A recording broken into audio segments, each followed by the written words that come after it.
छिंदवाड़ा जिला अस्पताल में गुटखा तंबाकू खाने वाले की नो एंट्री। जिला अस्पताल में जगह जगह गुटखा तंबाकू खाने वाले गंदा कर रहे हैं और जिस वजह से पूरी बिल्डिंग गंदी दिखती है, सफाई होने के बाद भी गंदी नजर आती है। आखिरकार परेशान होकर अस्पताल प्रबंधन द्वारा निर्णय लिया गया कि गुटखा तंबाकू खाने वाले का प्रवेश वर्जित किया जाएगा, जिसको लेकर अस्पताल प्रबंधन ने गेट पर 2 गार्ड लगाए हैं, जो बाकायदा आपकी जेब की तलाशी लेने के बाद ही आपको अस्पताल में प्रवेश करने देंगे और आपके गुटखे तंबाकू कचरे के डब्बे में फेंक देंगे। सिविल सर्जन ने बताया कि गायनिक वार्ड में मिलने वालों को भी पास की जरूरत लगेगी, जो पर्ची काउंटर के पास से लेना पड़ेगा। मरीज के साथ सिर्फ एक परिजन अलाउ किया गया है। यहाँ व्यवस्था अस्पताल को स्वच्छ और व्यवस्थित बनाने के लिए की गई है।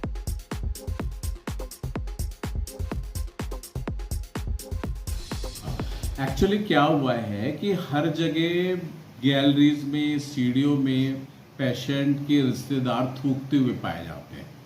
तो हमने गार्डों को, जितने भी गार्ड्स हमारे ऑन ड्यूटी रहते हैं और जो सुरक्षा कर्मी ड्यूटी पे रहते हैं, सफाई कर्मी जो ड्यूटी पे रहते हैं, सबको ये अधिकार दिया है कि आप जो पेशेंट जो प्रीमाइसिस में घुसता है, बिल्डिंग में घुसता है, उसके रिश्तेदार हों जो भी है, उनसे आप पान गुटखे का जो उनका जो पाउच है, पैकेट है, वो आप जब्त कीजिए। यदि वो जब्त देने के बावजूद भी नहीं जब्ती करवाता है तो उसके ऊपर फाइन कीजिए। सबको रसीद बुक भी दी हुई है। जो भी वहाँ पे ड्यूटी पे रहेगा उस समय उसको यह अधिकार रहेगा, ताकि पेशेंट के परिजनों के पास, मिलने वालों के पास गुटखा, पाउच, पान न रहेगा तो खाएंगे नहीं, और खाएंगे नहीं तो पान थूकेंगे नहीं, तम्बाकू थूकेंगे नहीं, तो हमारा अस्पताल जो है साफ रहेगा। तो कम से कम ये चाहते हैं कि गुटखा, पाउच ये जो है लेके अस्पताल के अंदर वो लोग ना जाएं, क्योंकि इससे जो है पूरी गंदगी फैलती है, उसी गंदगी से फिर और बीमारी फैलती है। और इतना बड़ा 5 मंजिली अस्पताल है, उसको साफ करवाते कराते हो ही नहीं पाता, तब तक और थूक देते हैं वो लोग। आज तो यही है कि सबसे पहले तो उसको फाइन किया जाए उसको, और सीसीटीवी में उसको मार्क करके जो है उसको प्रतिबंधित किया जाए। लेकिन प्रतिबंधित किया जाना इतना आसान होता नहीं है, तो इसलिए हमने एक पास की बनाई है सिस्टम कि अब जो है कि एक पेशेंट के साथ एक जो अटेंडर अंदर जाए, उसके अतिरिक्त जो लोग जाते हैं वो पास की सुविधा बनाएंगे हम। वो ओपीडी में पास बनवाएं, उसकी फीस जमा करें, तो उससे क्या होगा कि अब जो बिना मतलब की जो भीड़ जो जमा होती है और जिसके कारण गंदगी भी उत्पन्न होती है, वो सब कम हो जाएगी। इसलिए पास का इसकी शुरुआत हमने गायनी वार्ड से की है, जच्चा बच्चा वार्ड से, क्योंकि सबसे ज़्यादा सेंसिटिव एरिया वही होता है हमारा गायनी वार्ड, जहाँ डिलीवरी होती है और छोटे बच्चे जहाँ की नवजात शिशु रहते हैं, तो वहाँ किसी प्रकार का इन्फेक्शन सबसे कम हो और वहाँ ज़्यादा अंदर भीड़ भाड़ ना हो, ताकि मरीज जो है दूषित मतलब गंदे पाँव से और इससे इन्फेक्शन वगैरह ना फैले। जिला अस्पताल की सुरक्षा व्यवस्था को लेकर पुलिस अधीक्षक मनीष खत्री ने अस्पताल का निरीक्षण किया, जिसमें उन्होंने सीसीटीवी, बाउंड्री वॉल एवं परिसर का निरीक्षण कर सुरक्षा के लिए दिए निर्देश।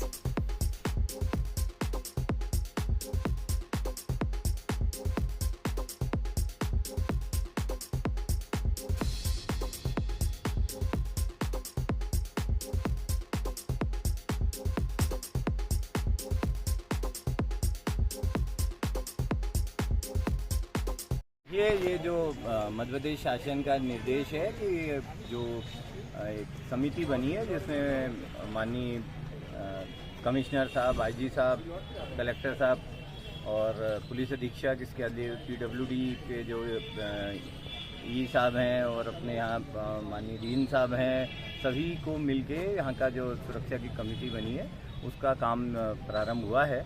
उसी क्रम में आज मेरे साथ जो है पुलिस के सभी अधिकारी जो हैं, क्षेत्रीय थाना प्रभारी और जो एडिशनल एसपी, इसके अतिरिक्त जो बीट के अधिकारी हैं, इनके द्वारा जो अस्पताल के डीन साहब, सीएमएचओ साहब के साथ में दौरा किया गया है। इसमें प्रमुख रूप से एक जो बाउंड्री कुछ स्थान पे टूटी हुई है उसको तुरंत रिपेयर करना, और एक तब तक जब तक रिपेयर होती तब तक वहाँ से कोई अनधिकृत प्रवेश ना हो, इसलिए कुछ जाली इत्यादि लगाने की तय हुआ है। इसके अतिरिक्त जो सीसीटीवी कैमरे वगैरह लगे हैं, तो हमारा भी पुलिस का सीसीटीवी कंट्रोल रूम 24 घंटे चलता है, तो उस सीसीटीवी कंट्रोल रूम और यहाँ के कंट्रोल रूम के बीच में समन्वय। इसके साथ ही रात के जो हमारे गश्त के अधिकारी होते हैं, इसके अतिरिक्त यहाँ के जो सुरक्षा कर्मी हैं, इनका सबका व्हाट्सएप ग्रुप के माध्यम से और रात को और दिन में लगातार समन्वय रहे। जो पुलिस चौकी यहाँ स्थापित है उसको स्वीकृत कराने के प्रत्यक्ष प्रस्ताव भेजा गया है। इसके अतिरिक्त यहाँ जो महिला सुरक्षा संबंधी बिंदु है उसके लिए महिला थाना प्रभारी, महिला डीएसपी भी आए हैं।